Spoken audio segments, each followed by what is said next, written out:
Bagaimanakah gaya komunikasi Indranui seorang mantan CEO PepsiCo? Ayo kita belajar sama-sama dengan menyaksikan videonya dari awal sampai habis.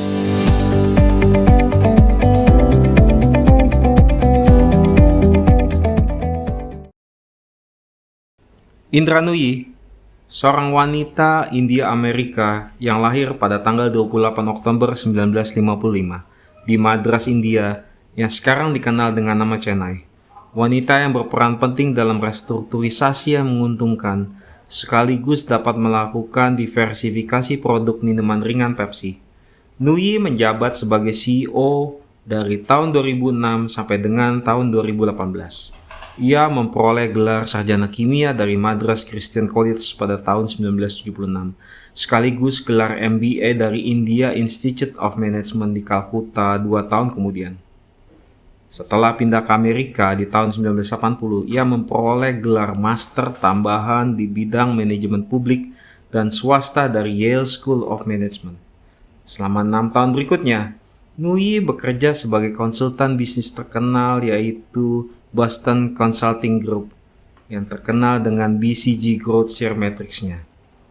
Kemudian, ia juga pernah memegang posisi eksekutif di Motorola dan sebuah perusahaan teknik bernama ABB atau Asia Brown Boveri.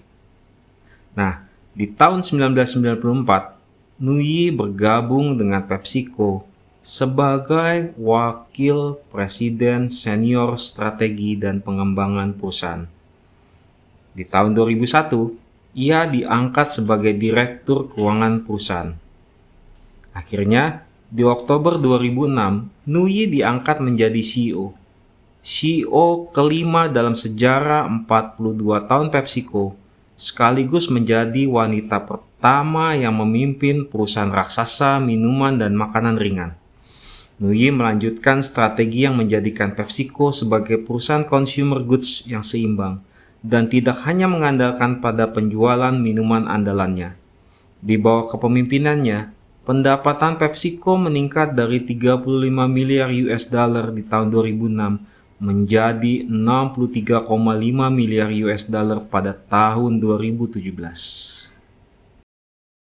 Berikut ini video ketika Indranui memberikan pemaparannya dalam salah satu masterclass-nya. Mari kita saksikan videonya. You cannot overinvest in communication skills, written and oral communications, because as a leader, you constantly have to mobilize the troops. I can tell you when I first came to the United States, I used to debate and I used to be on debating teams, but I used to speak so fast because culturally I grew up in an environment where people spoke very fast. Fortunately, Yale had a requirement that unless you passed the communications course, you couldn't graduate from the first year to the second year in business school. I flunked the first time I took the communications course. So over summer, I took it again, which was the best thing that happened because I learned to sync my brain with my output from my mouth, and so I started to slow down what I was saying. Huge difference. So I'd encourage all of you, invest in communication skills, critically important. Indranui mengatakan bahwa Anda tidak bisa terlalu banyak berinvestasi dalam keterampilan komunikasi. Investasi Nui adalah ketika ia berada di tim debat saat masa sekolah di SMA di India, di mana budaya berbicara cepat dan debat selalu dilakukan. Namun ketika dia mendaftar di sekolah bisnis Yale di Amerika, dia menyadari bahwa keterampilan berbicara di depan umumnya perlu diperbaiki. Nui gagal dalam kelas komunikasi wajib. Ini adalah pertama kalinya dia gagal dalam segala hal, dan dia tidak akan membiarkan hal itu terjadi lagi. Kegagalan dalam kelas ini karena ada dua alasan. Alasan yang pertama adalah karena dia berbicara terlalu cepat. Nui merasa dia berpikir lebih cepat daripada yang dia ucapkan. Kedua, karena argumennya dirasakan terlalu rumit. Lalu Nui mulai memperlambat langkahnya untuk menangani masalah yang pertama. Cara untuk memperbaiki masalah yang kedua menjadi pelajaran penting bagi profesional bisnis dan calon pemimpin, yaitu tentang menyederhanakan dalam berkomunikasi. Jadi, simplify, simplify, dan simplify. Indra Nuyi membagikan ilmunya kepada kita tentang 4 poin penting dalam berkomunikasi antara lain. Yang pertama adalah ketahui isinya. Mungkin banyak dari kita mengatakan, ya pastilah harus tahu isinya. Kalau kita tidak tahu mau bicara apa. Tetapi poin yang ingin ditekankan Nui adalah sebuah kemampuan untuk mempelajari masalah yang begitu rumit dan mengkomunikasikannya secara ringkas dan jelas untuk membantu pemimpin membuat keputusan yang lebih baik. Nui pada poin ini mengenalkan kepada kita semua yaitu hip pocket skill atau keterampilan kantong saku pinggul. Terdengar berlawanan dengan intuisi, tetapi hampir tidak mungkin untuk sekedar memberikan informasi kecuali kita memahami topiknya. Sebagai contohnya, ketika PepsiCo bekerja sama dengan Quaker Oats, perusahaan sereal gandum sarapan pagi yang kita kenal bersama. Proses akuisisi ini butuh proses yang rumit dan panjang karena harus berurusan dengan FTC atau Federal Trade Commission atau Komisi Perdagangan Federal, yaitu sebuah badan yang independen di Amerika yang berfokus pada penegakan hukum anti monopoli dan perlindungan konsumen. Bagian hukum PepsiCo sedang menanganinya, tetapi Nui berusaha untuk lebih memahami masalah yang sedang terjadi. Nui mengandaikan dia saat itu sedang bersekolah dengan proses FTC tadi. Saya menjadi mahasiswa dan sekarang saya bisa menjelaskan dengan istilah sederhana dan apa yang perlu dilakukan. Pada akhirnya, di tahun 2001, PepsiCo berhasil memberi Quaker Oats Co. sebesar 13,8 miliar dolar US saat sedang bekerja dengan CEO dan pemimpin terbatas pun di perusahaan cloud dan organisasi lain yang sedang dalam menangani produk yang sangat rumit. Nui tetap ingin membaca dan memahami materi teknisnya. Menurutnya, hal itu bisa membosankan dan mematikan pikiran, tetapi ia berusaha mencari pesan kunci dan contoh spesifik yang sering terkubur di bawah tumpukan data. Sekali lagi, terdengar berlawanan dengan intuisi, tetapi hampir tidak mungkin untuk sekedar memberikan informasi kecuali Anda memahami topiknya. Jadi pada poin ini dapat menarik kesimpulan bahwa kita harus mempelajari topik kita secara mendalam dan ketahuilah dengan baik.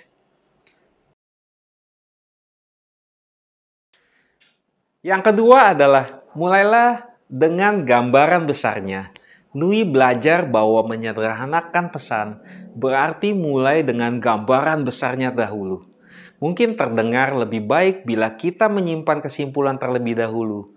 Tetapi hal yang perlu kita ingat adalah presentasi bukanlah sebuah film. Mungkin film 2 jam akan lebih mudah bagi penonton, tapi presentasi 2 jam akan terasa membosankan dan tidak jelas.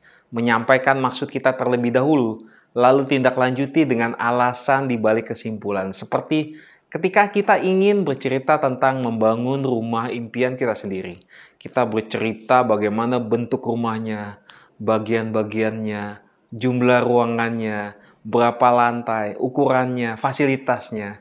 Setelah itu, maksud dibuat rumah seperti yang kita mau. Misalkan jumlah ruangannya disesuaikan dengan jumlah anggota keluarga. Ada ruangan keluarganya untuk bersantai, ada taman di belakang untuk tempat bermain anak, dan lain sebagainya. Lalu, cerita itu berjalan mulai masuk yang ke detail-detail seperti budget biaya pembuatan, jumlah tenaga kerja, waktu yang dibutuhkan, dan seterusnya. Jadi, sekali lagi, pada poin ini kita menyampaikan maksud kita terlebih dahulu dalam bentuk kesimpulan, lalu menindaklanjutinya dengan alasan di balik kesimpulan tersebut.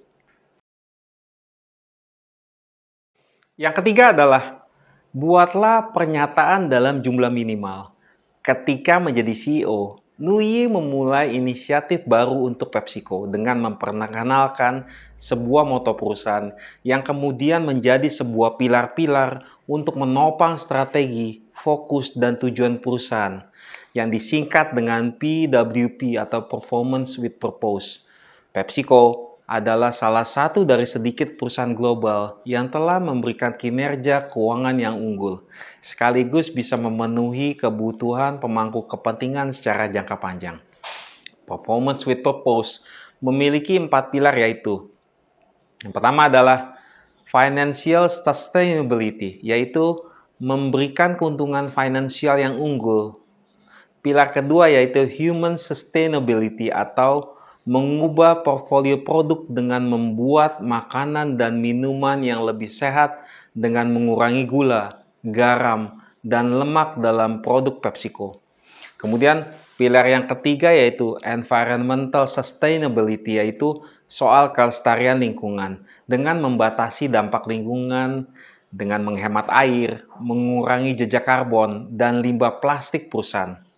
Pilar yang terakhir atau yang keempat yaitu talent sustainability atau keberlanjutan bakat, yaitu mengangkat orang dengan menawarkan jenis dukungan kepada perempuan dan keluarga di dalam perusahaan maupun di dalam masyarakat yang dilayaninya. Jadi pada poin ini dapat dikatakan bahwa tetap teguh untuk tetap membatasi sebuah pernyataan. Yang keempat adalah dengan membuat pesan tetap singkat dan sederhana. Misi PepsiCo adalah memproduksi dan mendistribusikan produk makanan dan minuman convenient atau nyaman yang terbaik di dunia. Jadi, Nuyi berusaha untuk memikirkan cara yang sederhana dan menarik untuk menggambarkan sebuah kenyamanan. Dapat kita lihat bahwa banyak PepsiCo membuat produk yang dapat Anda istilahkan dengan kata putar, robek, balik, atau sobek. Jadi, robek, balik, putar, atau sobek menjadi 4 kata yang masuk ke setiap lini produk di PepsiCo. Jadi ketika ingin membuat sebuah produk, mereka selalu menggunakan 4 kata ini yang mendukung kenyamanan konsumen. Jadi sekali lagi, kita harus menyesuaikan pesan kita dengan cara orang berbicara dan bertindak. Dari cerita tadi, Nuyi setelah lulus kursus komunikasi di Yale pada percobaan keduanya, dan sampai hari ini, Nuyi mengatakan bahwa gagal lulus pertama kali adalah pelajaran terbaik yang dia terima. Dengan meningkatkan kemampuannya berbicara, berkomunikasi, dan menyederhanakan. Sehingga pesan yang ingin disampaikan para pemimpin kepada semua orang yang ada di organisasi menjadi lebih efektif dan mudah diterima dengan baik. Semoga video ini bermanfaat ya teman-teman. Terima kasih dan semangat selalu.